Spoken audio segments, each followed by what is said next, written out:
Recording in progress. Kelly, are we there already? Fun. My 14-year-old was home. So, because they're just gonna run in, it's magical, there's stuff everywhere, caves, and it's just fun, it'll be a kid again. Frolic about. Frolic is right. Oh my gosh, this chair was the wrong thing to sit on. Oh, very nice. It is worse. Do you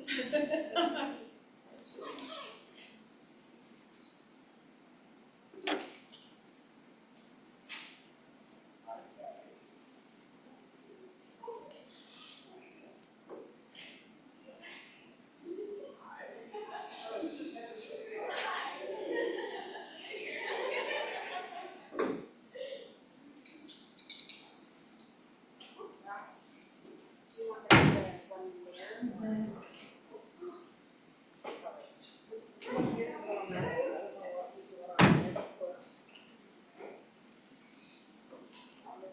Colder now?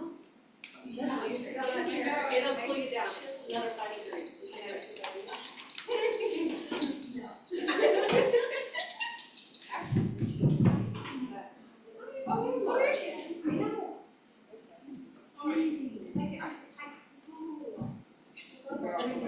Not that I don't want to. No, you're good, man.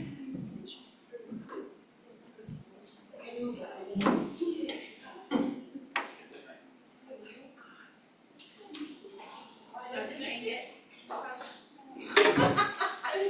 Oh, Max, I'm saying, wait, is that?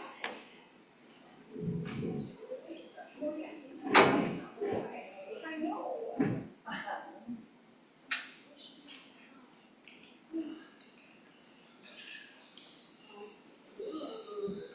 Yeah, I do not understand why commercial heating It's so hard. It is like the world's biggest killer.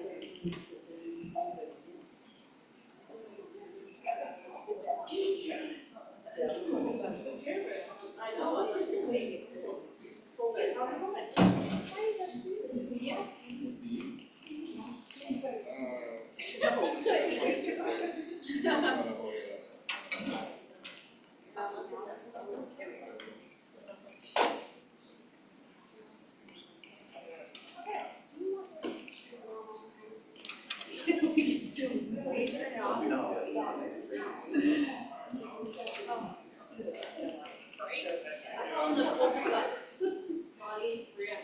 Hi, everybody. Hi. You get me today, sorry. No, it's great. Okay, let's start off with our maybe. There we go. Listings, 6 of them this week. Robin would cry, she loves double digits, but it is what it is. Lori D has 2, Brooke Skinner has 2, Ruben Gomez has 1, and Vanya and Jonah have 1. So good job to them. Who else has listings coming up? Yes. Eladio. No.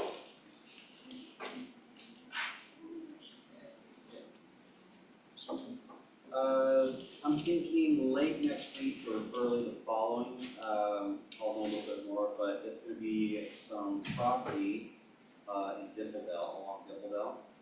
It's on Mount Jordan Road. The house is going to need a ton of work, but sitting on 26.9 acres. It's going to be a really, really cool property that I think is going to actually do some stuff. Big shop on it, and then the house. The house is only about 2,700 square feet. I think the shop can stay, maybe somebody knocks down the house and then you do something. Somewhere between 800 and 900 is what we're thinking right now. I'll know more a little bit later, but unique land opportunity there. Awesome. And when are you listing it? I'm gonna say not next week, but fall.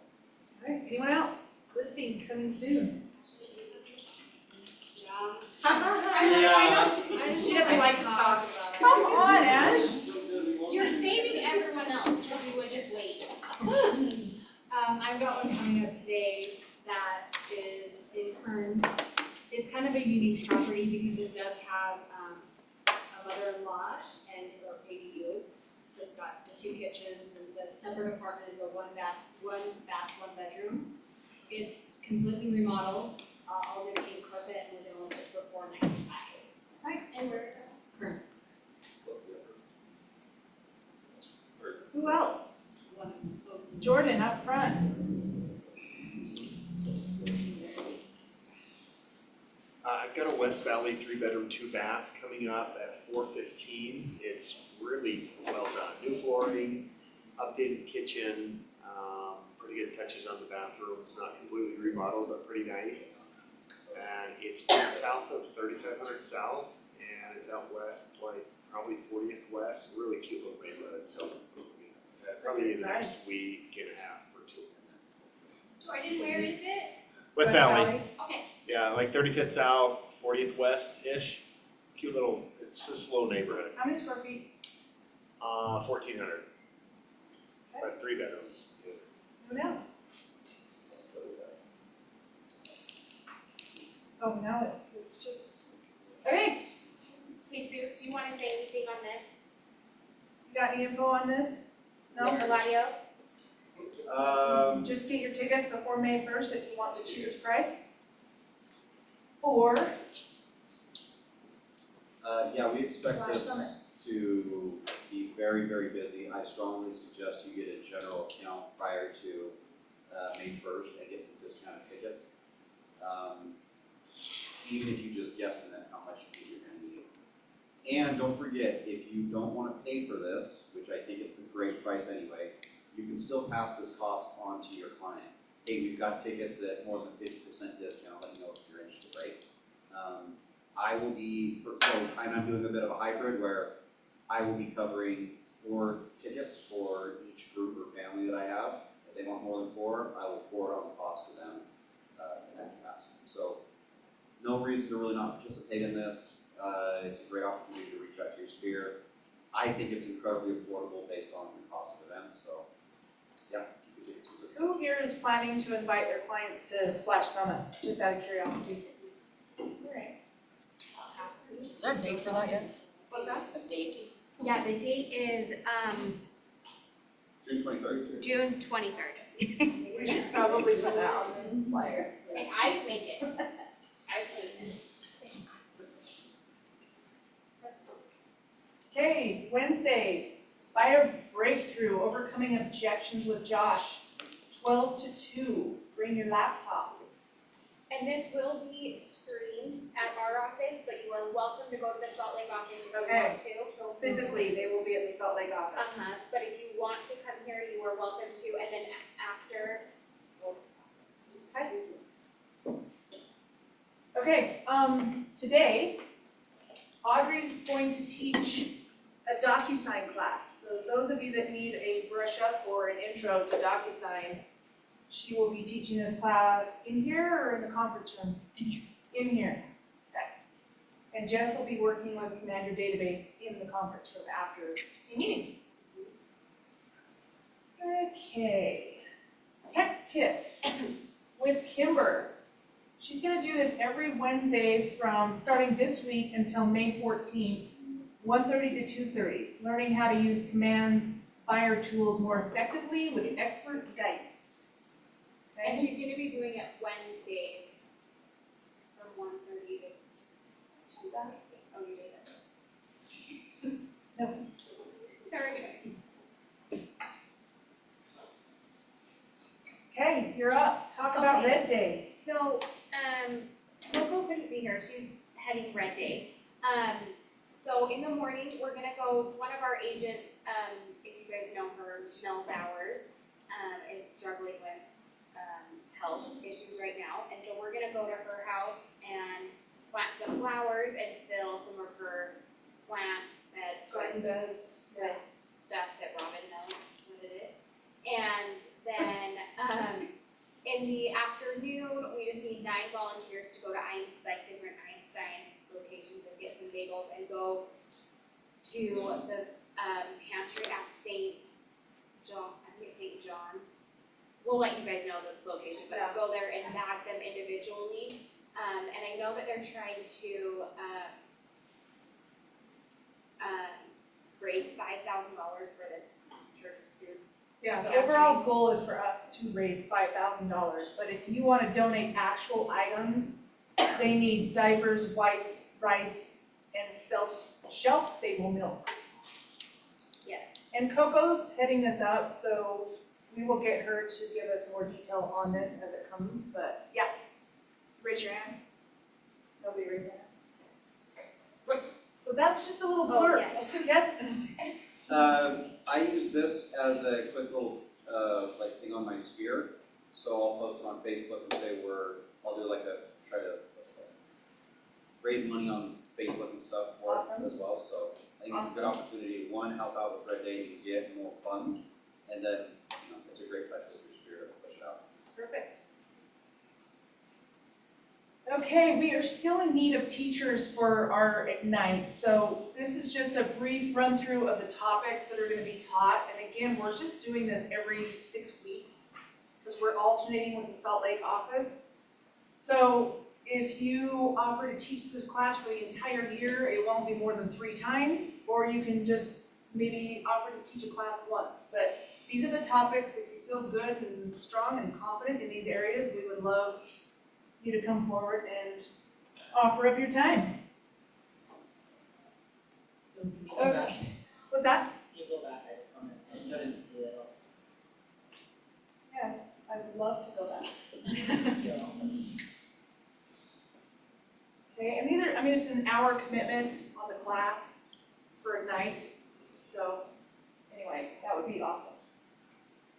And then Kimber's Corner, she's got these 75 Thrive trainings, and I think access through the Home Hub to get the links to these calls, is that right? Yes, and I think it'll be on our link tree as well.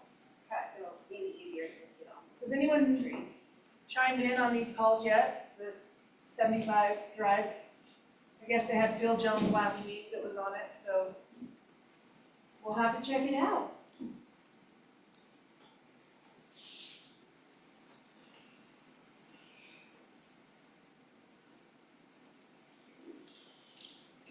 Okay, we have Uinta Pest Solutions here with us today. You want to come up and give a little info on that?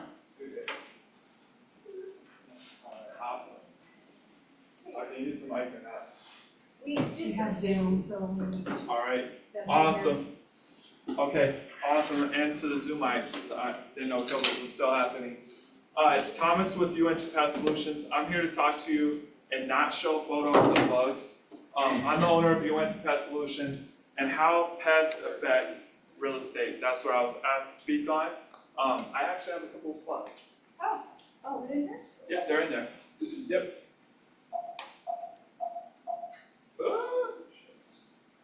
All right, so wood destroying insect reports. If you have a VA loan in the state of Utah or in America, you have to have a wood destroying insect report. You will not close without this document. This is something my company will work with you. The termite pressure on the Wasatch Front is less than in other states. I grew up in Alabama. We have termites. It's when you get termites, not if. In Utah, it's a big if and like really, really small chance unless you're on that Wasatch Bench, primarily like Sandy, Bountiful, anywhere where you have wood, dirt meeting, that's where you're gonna get termites. But to do a VA loan, you have to have this document. All right, awesome. Yep, next. These are what termites look like. They're tunnels, destroy wood, they eat wood, and they basically poop out wood. So that's what termite damage looks like. If you're doing a fix and flip, I've done 6 termite jobs for fix and flip realtors this year. You can really see it deep down when you're pulling back the sheetrock. That's what it looks like. I try not to find the most disgusting photos as we're eating lunch. All right, and then the next one. I also wanted to talk to you. I'm also in real estate. I have 8 properties. I'm actually closing on a property this afternoon in my home state of Alabama. You can make a lot of money in Utah, go back east and buy a lot of properties for cheap. Something that my company is really focused on, it's called linked properties. Inside of our software, if you have a multifamily property management company. We can link all of your properties together inside of your customer portal. That way, when you go in to hopefully pay me on time and not net 30, you can see all of your properties and where their bills are. You can also pull your PDF reports. That way, if a tenant says, oh, I have this bug, you can go there, you can see what we did, what we didn't do, and then either the tenant's lying or we need to come back. This is some technology that my company really focuses in on, because at the end of the day, I'm also an investor. I understand what you guys are trying to do. I understand it's more like realtors, but if you have like a property management company, I would love to work with you. I think that's it. And next slide, sorry. I thought this had a clicker. I'd be able to click through. These are other services that we do. We do general press, you name it, we kill it except people. And we do heat treatments for bed bugs. I try to make this as fun as possible. Bugs don't really like you didn't really want to come and hear from a bug guy, so I try to make it funny. We do heat treatments for bed bugs. Bed bugs are very gnarly.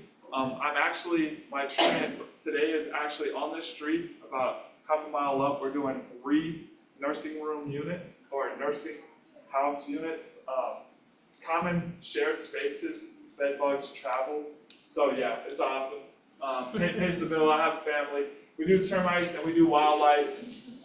We do it all. I know, I didn't know when I started in pest control at 16 in Alabama, the mecca of pest control would be Utah, but I did not go to BYU. I do not know how to sell you pest control door to door, so I'd rather just sponsor lunch and have this. I think I have about 1 minute left.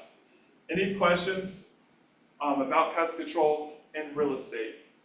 I have 1 minute, shoot. Yeah, what are your typical, like if you have 2, 3, 4, 5 properties, what's your typical monthly look like for that? Is that a quarterly treatment? So we can do it one time or quarterly. We try not to do monthly billing. I know everything's going to subscription based. But yeah, normally speaking, you're at 99 to 109. The more properties you have, the bigger discount I can give you. That's a good question. And anybody, shoot. You said you do have quarterly options too? Yes, we do. Pricing for that? Like for Keller Williams, I'm also come to a weekly meeting here on Thursdays. That's how I found out about this lunch. We typically do like $99 for like in-house. I don't have to pay a Google LSA ad. I can definitely get you a discount to about $99. Is that inside and outside or just outside? Yep, inside, outside, whatever you need. All right, anybody else? This was heavy.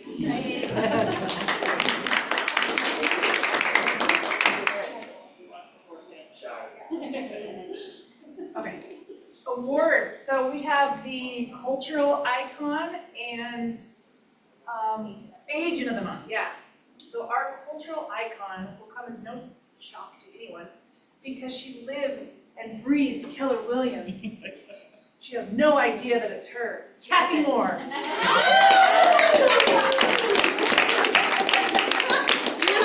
Come get a picture really quick. I'll take your picture with You. She's standing up.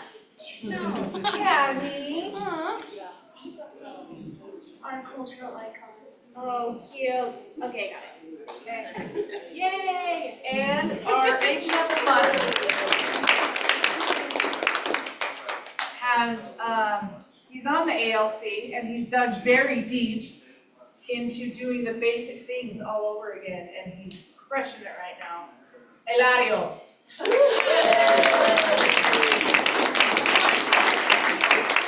If you want to get a picture, we'll post it on social media. Yeah. Thank you. Okay, and then we have our first closings in March were Isa Hernandez, Jamie Duenas, Jasmine Vitella, and yeah, those were first closings, sorry, and then our first listing by Chloe McCombs. Congratulations. Susan had her first closing too. You did? Oh. Was it in March or April? March. No. Hey, I don't no, I didn't make these. I didn't make them. Never mind. Go Shannon!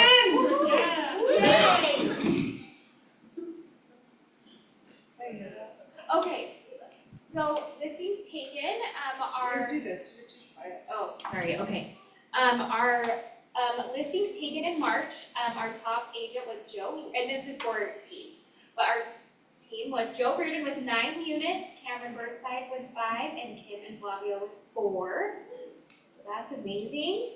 And then contracts closed, Kim and Flavio with 5, Lori with 4, Jonah Gambo with 3.9, and David Gomez with 3.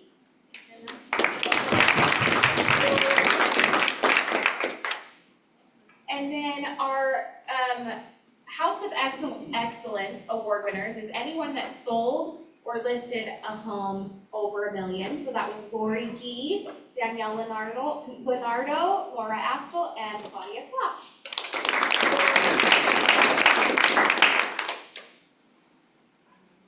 And then our monthly home run winners are Claudia Claw, Cameron Burnside, Dana Conway, Danielle Leonardo, Joe Reardon, Eladio Serrano, Gary Sendwell, Joel Frost, Yariv Martinez, Karen Hansen, Laura Astle, and Lori Gee.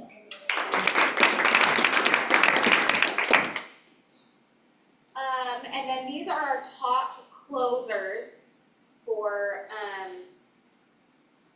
last month. I think actually, That's wrong. this is wrong. Jordan, when did you close 11? Did you close it? I didn't This- close 11 last Did month. you write any, okay, we're a little confused, both of us. Did you write and, like 11 offers? Did you do that? Maybe in the last year, maybe, yeah. Not the last year.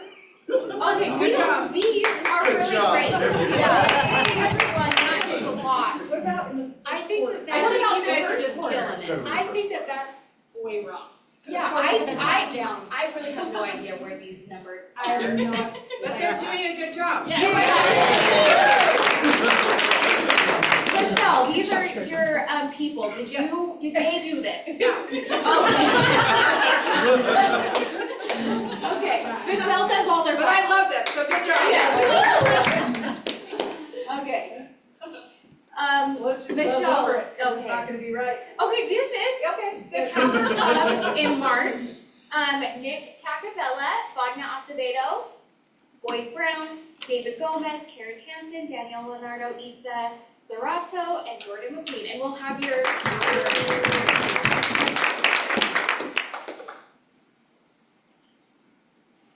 Okay, cool. Will you lovely humans come up and have a chair?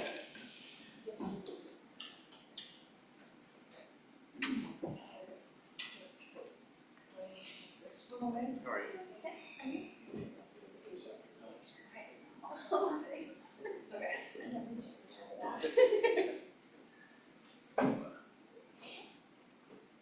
All right. Let's have you guys introduce yourselves quickly for the newbies in the room. Will you do that for me? Yes, okay. My name's Kathy Moore. I'm a Cultural buyer's- icon of the month. Thank you.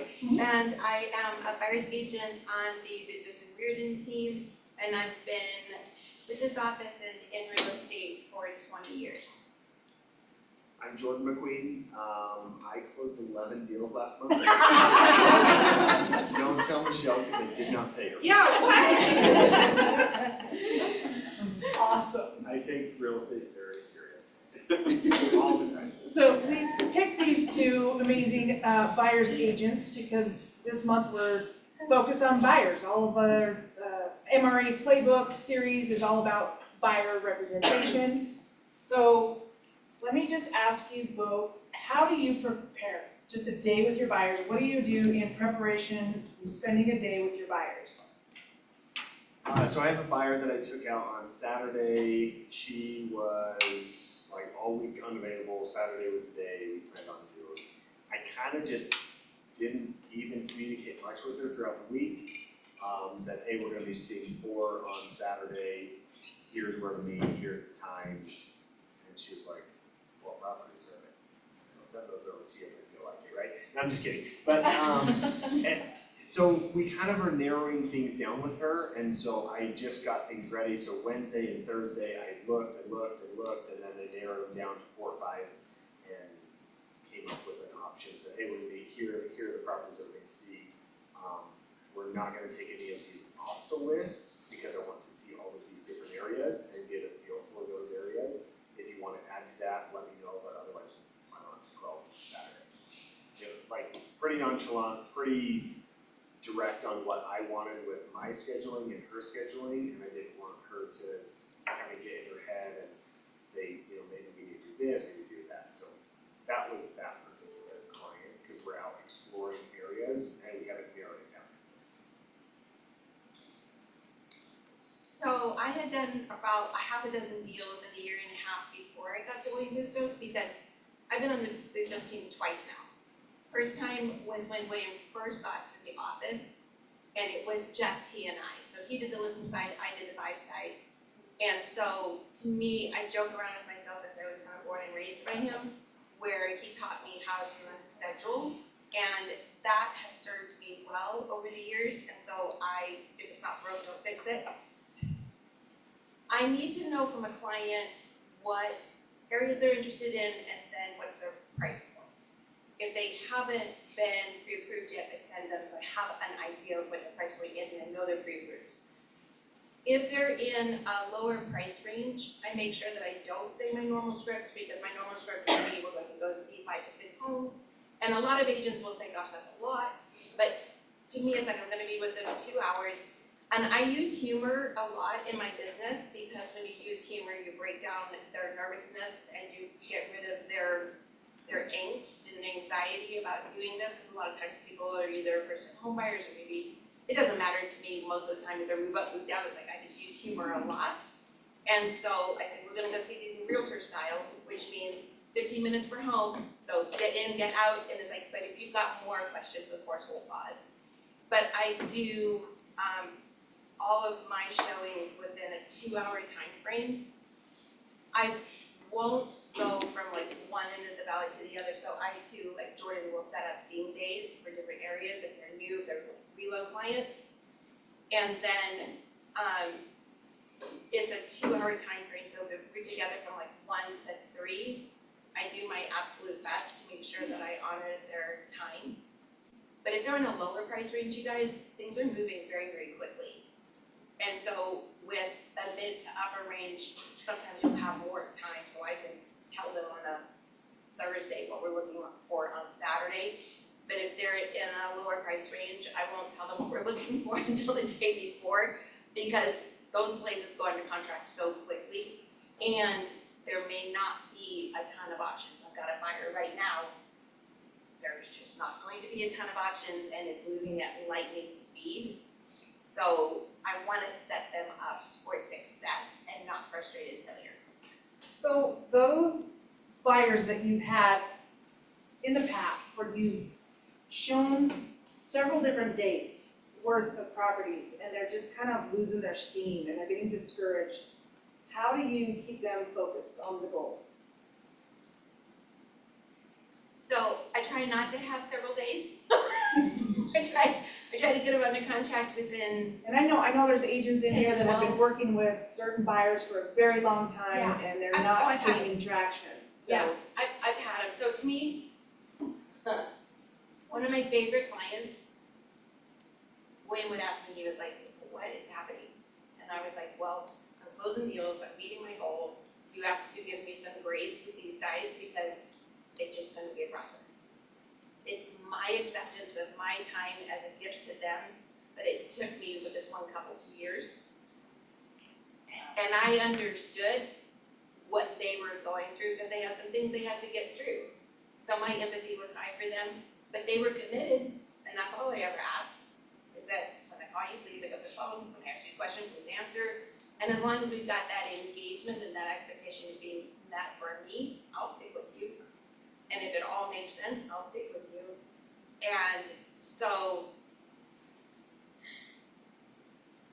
when they're starting to lose steam, it's either going to be the market isn't giving them what they want or need.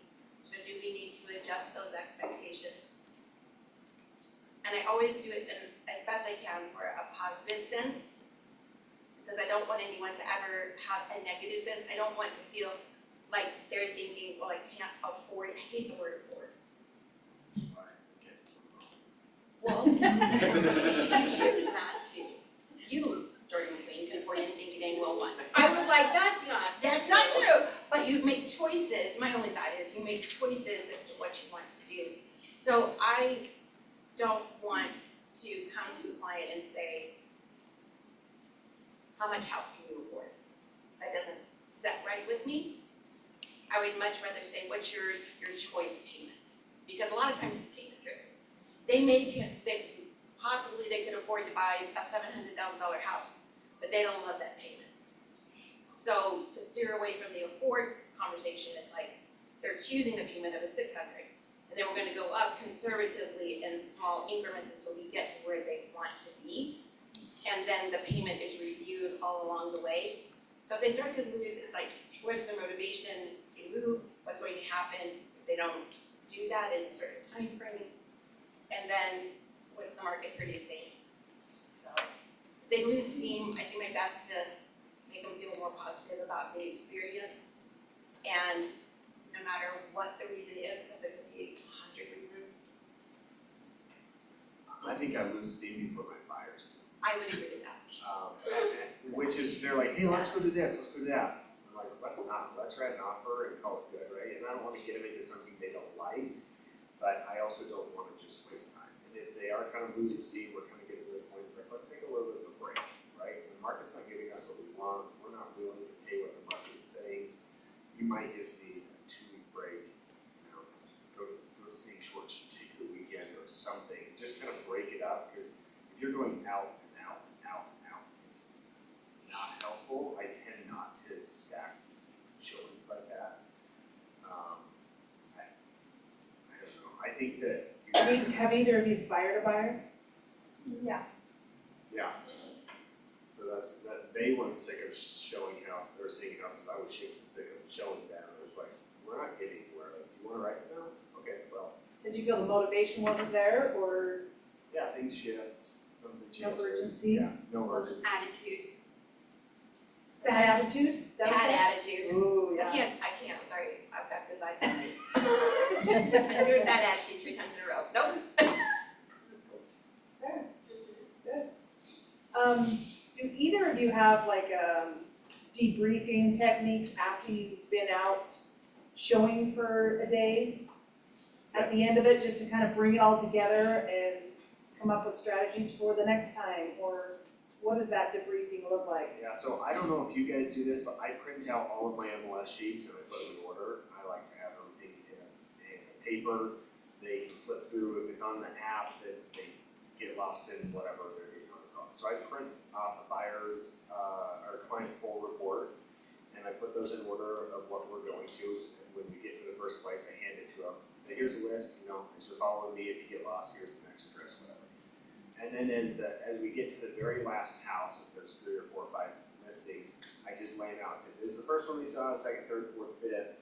I said, this one was out, right? Perfect, flip that one over. So we have 4 left. Which did you like here? This one. Okay, this one. Okay, what was your third favorite? This one. What about this one? Not really. Okay, perfect, push that one. Well, I know we've got our top 3. What's your favorite one out of this one? If we had to write an offer, which one would it be? That one. Perfect. Why not these ones? If these ones were $20,000 lower, would you offer on that? Yeah, that one, no. Perfect, get rid of that. We're down to 2. Do you wanna offer on either of these? No. Okay, why not? If these were $50,000 less, would you offer? Absolutely. Okay, perfect, right? We're kind of trying to find the motivation, find what they think the properties are worth. And then as you do, you say, okay, well, this one's 20,000 below asking if we were to offer there, and you feel like that you would like it at that price. Yeah, okay, should we offer that? Yeah, okay, perfect, let's do it. Because if we don't get it at asking, we don't care. Someone else can have it, right? But if we get it 20,000 below, it's worth your while. Okay, and then other work than that, if they say, no, we're not gonna offer any of these, say, which areas did you like? What did you like about all these? Perfect. The next time, we're not gonna see this split level, we're not gonna see this area, and we're not gonna look over 600,000. Perfect. I'm gonna narrow it down. If you send me something at 6:50, we're not gonna go see it. And if we are, you're gonna tell me why we're going to go see it, right? I don't wanna go waste my time either, or their time. So yeah, that debrief, just laying them out, they can visually see. We've seen so many, it's like, which one had the red kitchen? That one. Oh, okay. I thought it was that one. No, it's not, right? They kind of get all the houses mixed up. So to lay them out and eliminate them down to 1 or 2 is very helpful. So I do a game with everybody, and by the third house, they get it and they'll do it themselves with me. But I am, give me a score on a scale of 1 to 10, 10 being the best. What do you give this house? Ooh, I really like it. It's a 9. Okay, fantastic. Go to the next one. Oh, before we leave, I'll be like, okay, name the house. Ugly pink bathroom. Perfect. So 9, ugly pink bathroom. Go to the next one. See it, scale of 1 to 10. What do you, oh, I love this one, 9. Nope, can't give this one a 9 if the last one was a 9. Do we like this one better or do we like the one before? Oh, 8. So now, same kind of a scenario that Jordan's telling you. You're teaching them how to be discerning and how to narrow down, but then naming the house helps them to keep it straight as, like, okay, so let's name this house, you know, ugly green shag carpet. So it's like, whatever those names are, but make sure they're descriptive enough that it's going to jog their memory quickly when we get to the end of the showing. And of the ones, it's like, I remind them which way, because I write them down too, what they said. And it's like, okay, now that we've narrowed everything down, this one was a 9.5. Are we going to write an offer on this one? Now, to me, it's like, when I have the consultation, I will tell them that normally my clients will choose a house between house number 7 and house number 8. The trick to that though, and you have to give them permission to like the first one. So if you were with me last week, you gotta give them permission to like the first one. Because sometimes they do, sometimes you hit it right on the nail on the head with the very first house. But they're not going to say, let's do it, unless you give them permission to say, let's do it. Can I jump in there real Yeah, quick? yeah. The house I think they're gonna like the most, I never put that as the first house. Because they get scared that it's the first house they fell in love with. It's always the third or fourth. So when I'm new to them and I don't know what they like, it's like, I'm not sure, and it's interesting too, you gotta be quiet. You gotta listen to what they're saying, because one time I had a couple, and they were in their 80s, and we walked in and it was shag carpet, stained mirror, wall, green chandelier thing hanging from, and I'm thinking, oh my gosh, this is horrible, right? And I almost said something, but then I was like, nope, shut up. This is not your job to talk, shut up. And they walked in, and the two of them fell in love with it. And do you remember when we lived in that house in 1979? This is amazing. And I'm like, fantastic, let's write it up. You love it, I love it. Here we go. What are some fears and hesitations that your buyers have when submitting an offer? And how do you handle it in the moment? How do you coach them through that in the moment when they're hesitating on submitting an offer? When you know it's the one, everyone knows it's the one. This is typical with first-time home buyers that never written an offer, right? It's the first time they've looked at it. So sometimes I'll do this. It's a total waste of time initially, but I think it comes back as helpful.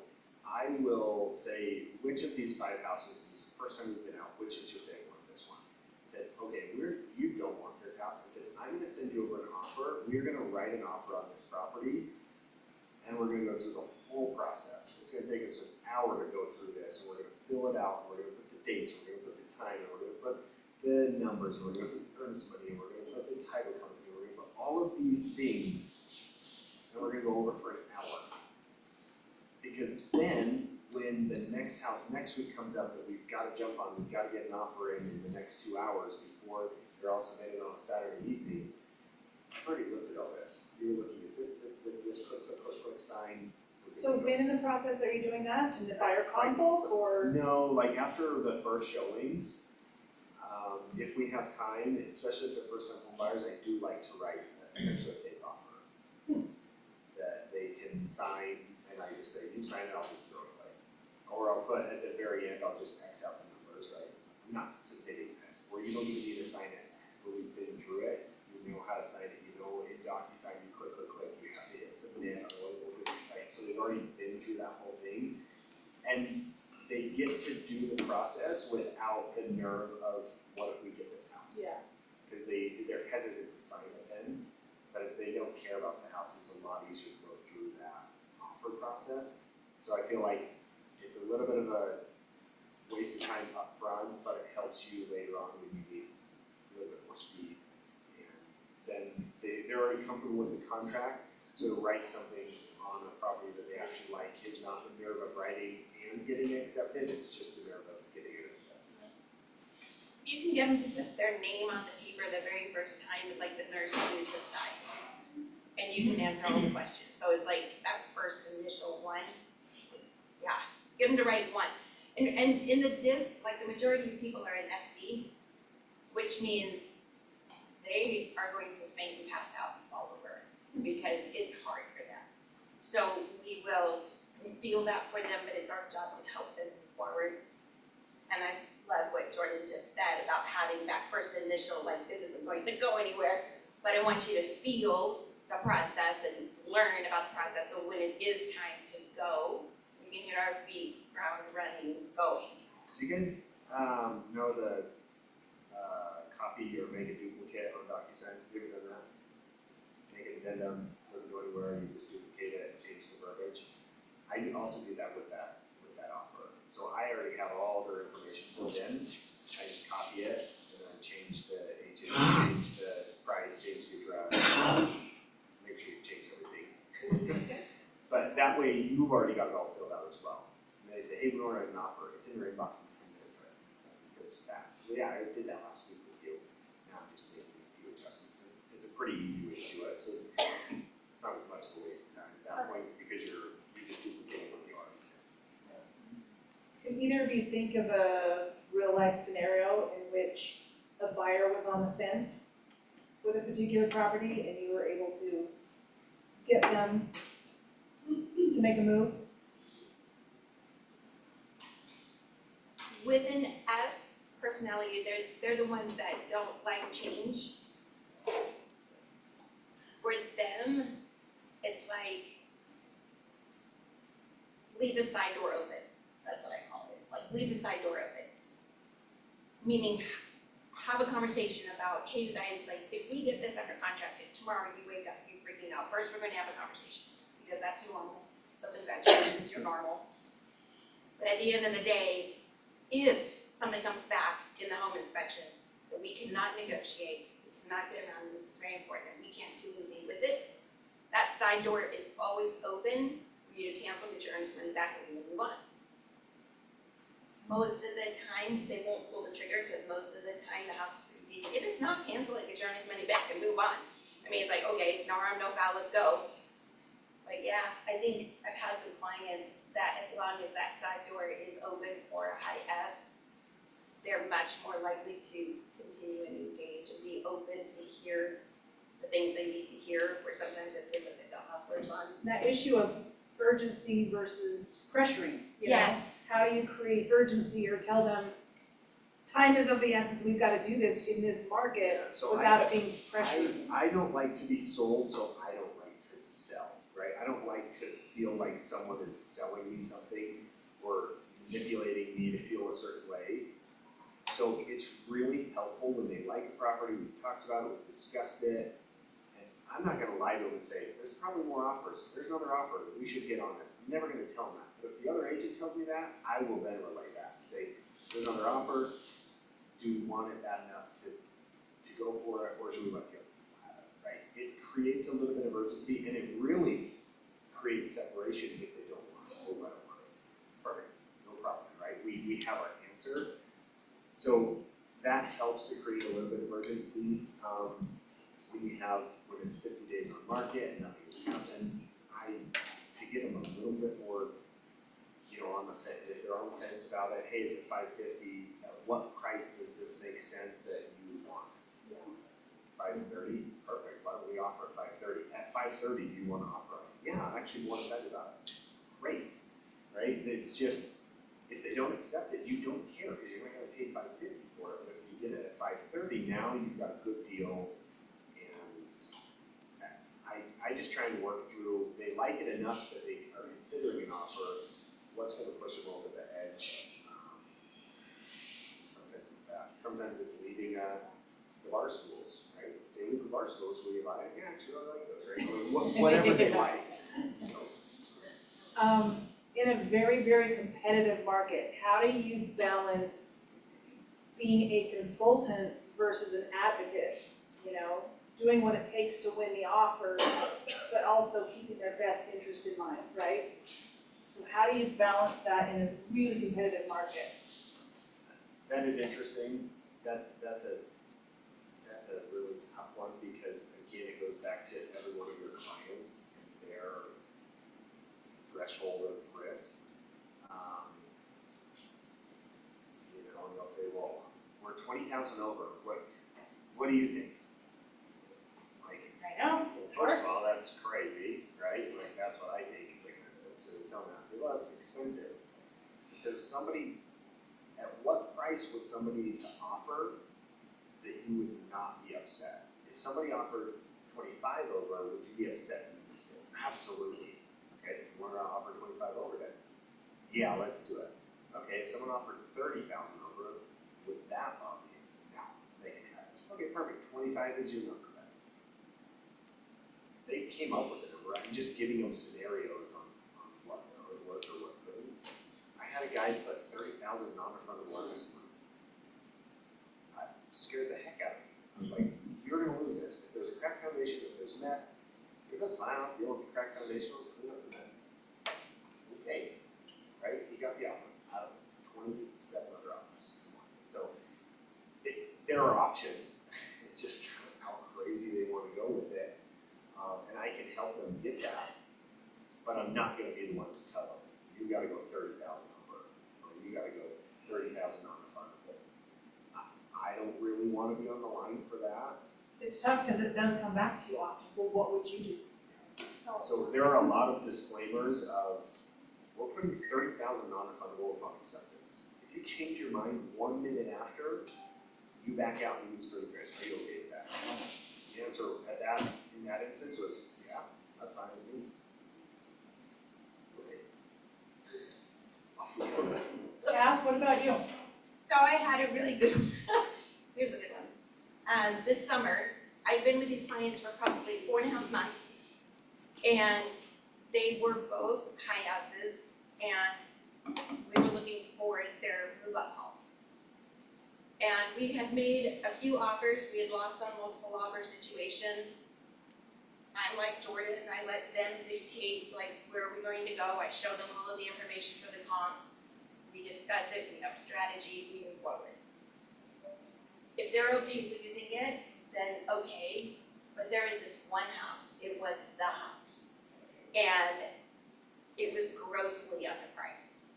I don't think I'd ever run across, and this guy was a really good agent, super nice guy, but he'd been in the industry for a long time. Why he priced it where he did for the property that it was, I really don't know. But when I walked in, there were probably no less than 15 couples milling all around this house, and it wasn't a big house. 15 couples kind of milling all around, and my clients are kind of over in the corner in the living room, and Eric, who is the husband, who never says, you know, the words first, it's always been Sydney, the wife. But Eric looks at me and he goes, you're so screwed, Kathy.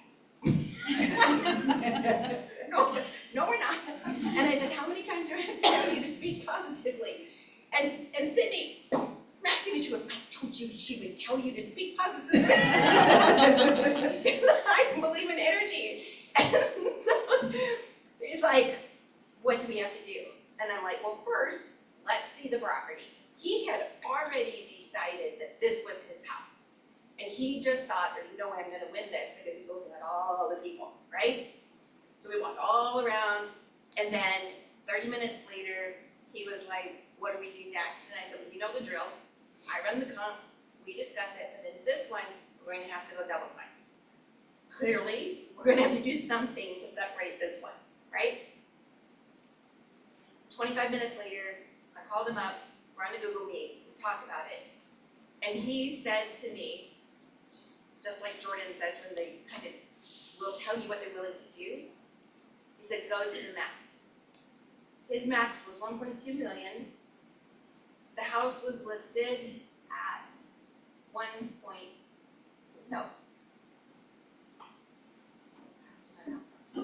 we went 90 over, how about that? I can't do that. But we went 90 grand over because we had to essentially shut down a big open for brokers that was like 300 agents coming. They'd already ordered and paid for the food, all of the things, right? And inside, I'm shaking my guts out. Like, I'll be honest with you, I was like literally gonna throw up. So nervous. But I was like, putting my best foot forward and acting all confident. At the end of the day, we shut it all down, we got it, and the appraisal came back at 1.23. And you have to kind of just go with the what is presented to you with the comps, but then also let clients ring in, and they're super stoked and happy with the property. So if that was listed at $1.1 million and they had walked in and no one was in there, how much under asking would they have wanted to offer on that? It was the first 2 hours, so to me, it still was their house, and I would run the comps, and we'd make up our mind, and if no one was in there, I would have chopped this, so like, I don't know, I guess that's a crystal ball question, I don't know. He just seems like an accountant and he would have acted more rationally, less than emotionally. I feel like the emotion pushed him up Lab tech, and yeah. he got it. And without that emotion, so sometimes it's beneficial to run into other people at a showing, is my point, right? And not that we wanna manipulate our clients and push Base them. everything on emotion. Yeah, push them up into emotion, but sometimes that it's like, look, you've offered 2 or 3 different places, you've been beat out.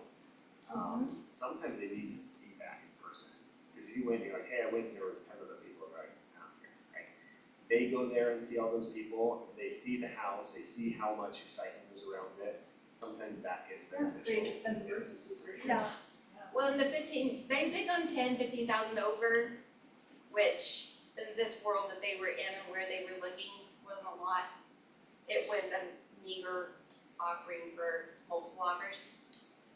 But this one, it was a special property. It had a orchard in the backyard. It was like built up. It was like Mill Creek with sea for as far as the eye can see. It was like gorgeous. But I also think that it was perfect timing for running into that home for them to have lost on 3 other offers. It was perfect timing because then they were serious and they got it. So it made me happy and made them happy. I'm good. So to you new agents, what I've learned here is that even the seasoned agents feel like throwing up when they write up an offer. So just know, it's okay, the jitters are okay. So just to wrap this up before everyone heads to lunch, what advice would you give to our newer agents in just the showing process and developing, you know, a trust with their buyer in showing properties for the first time? What advice can you give our new agents? To me, I would say get a system for how you want to do it. And if you don't know what that looks like, come and talk to us, because we can give you our system of how we go ahead and put our showings together. I can do it pretty quickly because my system is hard and fast, but I have a list of things that will never happen again. I screw things up. But at the end of the day, it's like, I love my showing system because I know I can breathe into it and it's going to be successful, and my clients like the way that it's presented. They like how I show homes. It has a good success rate. And so I enjoy that process as opposed to because up until I got to William, I won it. Like I literally was winging it. And behavioral styles for people when they're showing houses too. Because it's like, if they're stuck to you like glue, that tells you who they are. If they're in front of you, you gotta get in front of them, but it's like, that tells you who they are. So watch them look at houses. That's another advice I would have. But for setting the appointments, it's like, figure out what you want your system to be. Ask a couple of agents if you could shadow them to see how that looks and feels. because I think that's really beneficial on our team. We take new people with us so that they can, because granularly you have to see it, feel it, listen, like all of the things to really have your thoughts and opinions about what you want to do. I think just getting to the point where you are comfortable showing homes and maybe what that is set up 4 vacant listings. Set up a schedule, see how long it takes you to get there and drive through it, give yourself an hour in each of those. You're only gonna be in there for 15 minutes, but look up a couple of vacant properties in Midvale, schedule them, go through them, preview them, kind of do that to yourself as if you were the buyer. And then when you go take a buyer, you're not gonna fumble with the lockbox, you're not gonna, fumble with the key, you're not gonna wonder what to do. It's like you've already been through it, you're not gonna look at the paper and where's the year on this? Gosh, I can't just control find, where is it, right? So you kind of want to just go through that process. If you want to show me around as your buyer, please let me know. I'd love to, critique you on that. I don't think it needs to be too intense, too serious. And I think once you get through a few houses and through a few buyers, you're gonna feel a lot more confident. If you haven't done that, it's I don't know, it's kind of scary. I still think it is. But I think just figure out what works for you. I mean, mine is super informal. I print out some papers and hand it to them, and off we go. And I give them a pen, and they chicken scratch the notes on it. I could probably do a lot better than that. That's just what works for me. That's what I like to see. And so that's how I do it. I would say find a family or a family member or a friend to come with you so that you can role play with them. My dad probably saw hundreds of homes with me while I was won't say continue, but yeah, role play is kind of a pretend, it's a stage play. But my dad came with me all the time when he was alive, and he loved it, and it gave me really great experience to be able to show someone, because when he assumed his role, wow. That's So fun. you heard it here first. Take them up on this, shadow them. Let them teach you, lean into all the experienced agents that are willing to collaborate and help you with your business. So, thank you to Kathy and Jordan. And you're dismissed for lunch.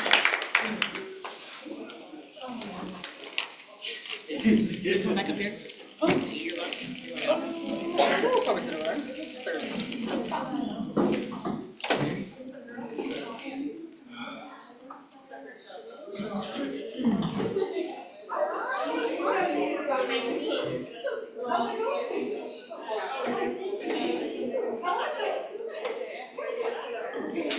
How are you? How do you? Well, I didn't see you there. Eyes behind your head. I don't. You're on the come on. Well, but yeah, I can sense my computer what they're doing. How's everything going? I know. Thank you. I'm here.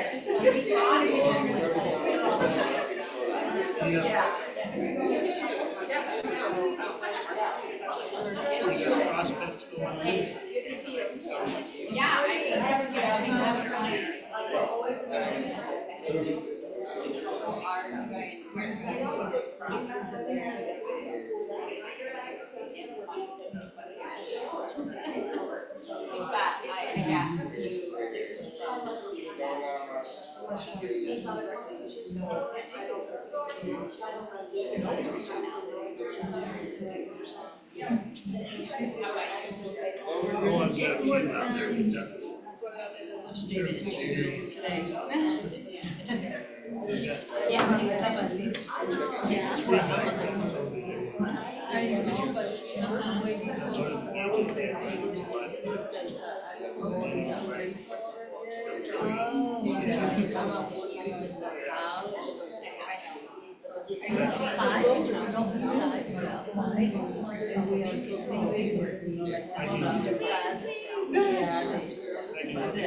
I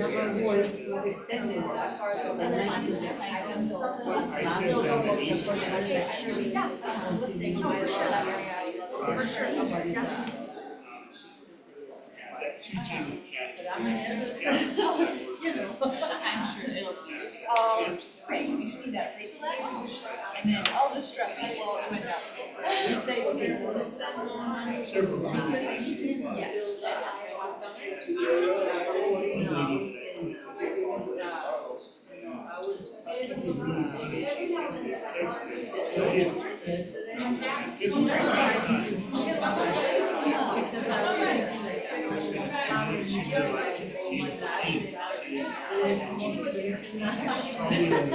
But you say, no,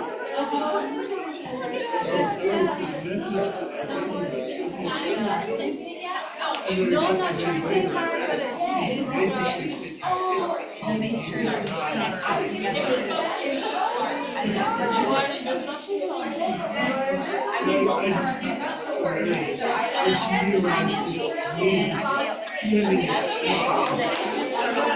that money. I'm the money lady.